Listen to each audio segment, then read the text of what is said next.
Olá pessoal, mais um vídeo de Alexandre do canal Livre Pensador.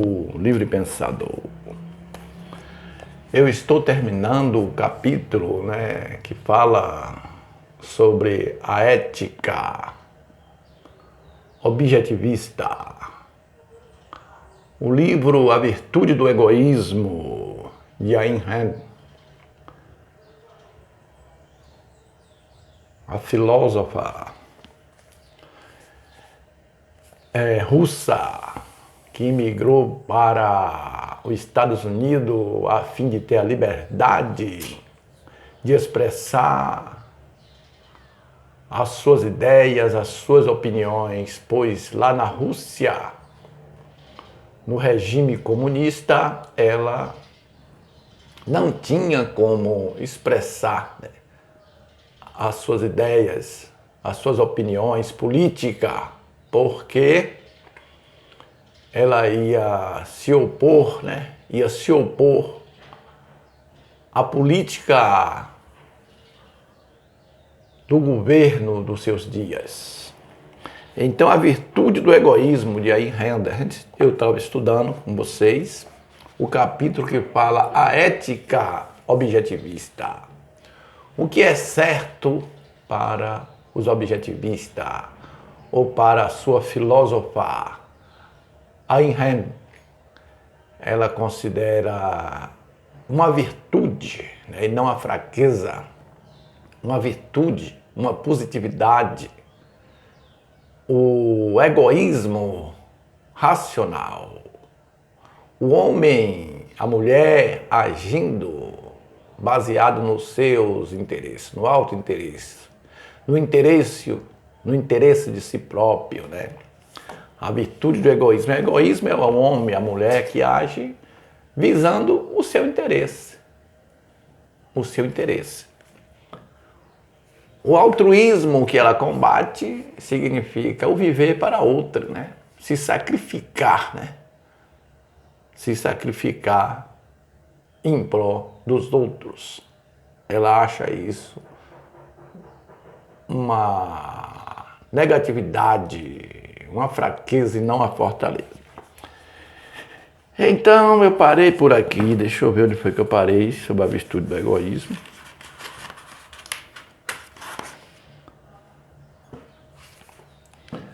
Foi aqui ela dizendo assim na página 43, a ética objetivista.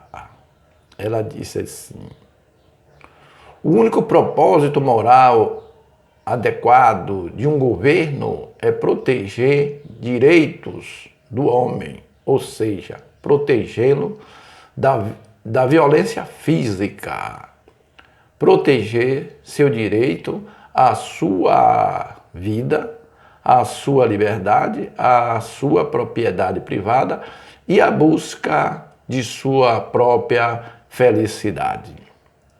Sem o direito à propriedade, nenhum outro direito é possível. Ela aqui condena a questão do uso da força, de você usar a força para obrigar as pessoas a fazer isso ou aquilo. Você interferir na vida privada da pessoa sem ser chamado, Sem ser chamado. Então ela aqui combate a intervenção do governo. Do governo querer dizer como o indivíduo deve gastar o seu dinheiro. Do governo querer estipular o preço, colocar preço na mercadoria, nas coisas da pessoa, Dizer, não, você tem que vender assim. Então ela é contra essas questões aí. Então ela defende aqui que o propósito do governo, o governo foi instituído para proteger os direitos naturais do homem, Quando vê a vida do homem ameaçada, que o homem tem direito de viver, a mulher tem direito de viver, o governo pode interferir para proteger, e usar a força contra o agressor que quer vitimar aquela pessoa. Que o governo tem que interferir também no momento que tem pessoas que querem privar a liberdade do outro. A liberdade de ir e vir. E que o governo tem que intervir quando o ladrão quer se apoderar daquilo que é do outro, da propriedade privada da pessoa. Então o governo é para garantir os direitos e não para violar os direitos do indivíduo, né? É para proteger e não para violar. E aí você percebe, o governo protege os direitos do indivíduo ou viola os direitos do indivíduo? Há momentos que protege, há momentos que viola os direitos. Ela considera o governo o maior violador do direito do homem, com as suas imposições, né? Imposições, principalmente através da tributação, através do imposto, né? Que é colocado, né? Que é exigido daquela pessoa que luta, que é exigido daquela pessoa que tem o capital, né? Que investe, né? Que abre uma empresa para dar trabalho para outros, né? E o governo tira muito dessas pessoas através do imposto. Vamos lá. Ela diz assim: nesta breve palestra, não tentarei discutir a teoria política do objetivismo. Quem tiver interessado poderá encontrá-la discreta, detalhadamente em A Revolta de Atlas. É um livro, um romance que ela tem, Revolta de Atlas. Um livro de 1.200 páginas. Direi somente que todo sistema político é baseado e originado em uma teoria ética e que a ética objetivista é a base moral requerida pelo sistema político-econômico que, hoje, está sendo destruído em todo o mundo, principalmente pela falta de uma defesa filosófica, de uma validação moral. O sistema norte-americano original, o capitalismo, ela é defensora do capitalismo, do empreendimento. Ela não combate o lucro, a pessoa visar o seu próprio interesse, né? O seu próprio interesse. Ela é a favor do capitalismo. E ela acha aqui que estava precisando, né, na época dela, de defensores. E as pessoas estavam se ocultando de defender, né? Não defender o capitalismo, e sim o socialismo e até mesmo filósofo, né? Pela falta de uma defesa filosófica, de uma validação, né? Moral. O sistema norte-americano original, o capitalismo. Se ele perecer, será por negligência, sem ter sido descoberto nem identificado. Nenhum outro tema foi tão encoberto por tantas distorções, conceitos errôneos e descrições enganosas. Hoje em dia, poucas pessoas sabem o que é o capitalismo, como ele funciona e qual foi a sua verdadeira história. Quando digo capitalismo, quero dizer um capitalismo completo, puro, não controlado e desregulamentado do tipo laissez-faire, deixa passar, né? Uma separação clara entre Estado e economia. O Estado tem que ficar separado da economia. A economia tem que ser não coletivista, mas sim individualista. Do mesmo modo e pelas mesmas razões da separação entre Estado e Igreja. Assim como o Estado e a igreja estão separados, a economia também deve estar separada do Estado. Capitalismo é individualista. Um sistema puro de capitalismo nunca existiu, nem sequer nos Estados Unidos. Vários graus de controle governamental o limitaram e distorceram desde o início. O capitalismo não é um sistema do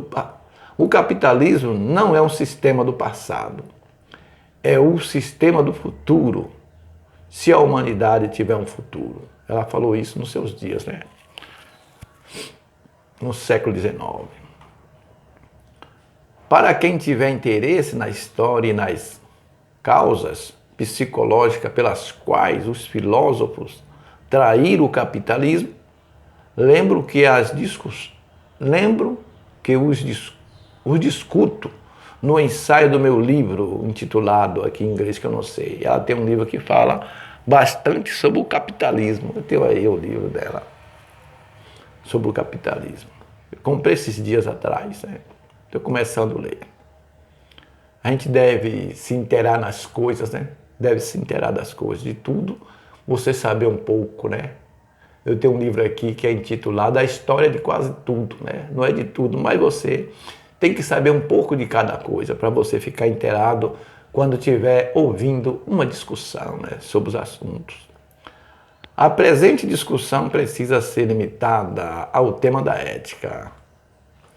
Ela falou que não ia conversar muito naquele momento sobre o capitalismo, mas ia falar sobre a ética. Apresentei os fundamentos mais simples do meu sistema, mas não o suficiente para indicar de que maneira a ética objetivista é a moralidade da vida. É uma moralidade para a vida, para viver na Terra.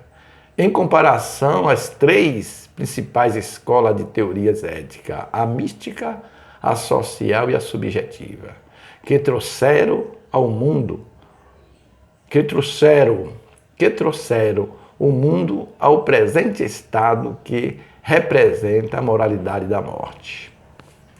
Essas três escolas diferem apenas em seu modo de abordagem, não em seu conteúdo. Em conteúdo, são apenas variantes do altruísmo. A teoria ética que considera o homem como um animal de sacrifício, que sustenta que o homem não tem direito a existir para o seu próprio interesse, que servir aos outros é a única justificativa da sua existência e que o autossacrifício é o seu dever, virtude e valor moral mais elevado. A diferença entre elas está apenas na decisão de quem deve ser sacrificado em favor de quem. O altruísmo considera a morte como seu objetivo básico e padrão de valor. E é lógico que as virtudes que defende seja a renúncia, a resignação, a negação de si mesmo e qualquer outra forma de sofrimento, incluindo a autodestruição. E, obviamente, essas são as únicas coisas que os praticantes do altruísmo conseguiriam e estão conseguindo agora. Observe que essas três escolas de teoria ética são a antítese da vida, não só em conteúdo, mas também em seu método de abordagem. A teoria mística da ética se baseia explicitamente na premissa de que o padrão de valor da ética humana se encontra no além-túmulo, redigido por leis ou requisitos de uma dimensão sobrenatural. Que a pessoa deve ser bom, né? Se sacrificar aqui na terra, renunciar à vida, em proveito de uma vida além do túmulo, né? Que você deve ser bom e resignado, né? fazer autossacrifício, sacrificar si mesmo em prol de outro, para você ser recompensado com a vida depois da morte. É regido por leis ou requisito de uma dimensão sobrenatural, que é impossível ao homem praticar a ética e que ela é inadequada e oposta à vida do homem na terra, e que o homem deve aceitar a culpa por isso e sofrer durante toda a sua existência na terra. Então eles apresentam a ética de sacrifício, de autossacrifício, de renúncia. O homem, a mulher, não consegue cumprir essa ética e aí ele vive essa vida aqui se culpando, né? Porque dificilmente ele vai renunciar a si mesmo para se sacrificar, né? Viver para outrem, né? Viver para outrem. Então, uma vez que ele não faz isso, ele é considerado um homem não valorizado, um homem não digno de aceitação entre os altruístas.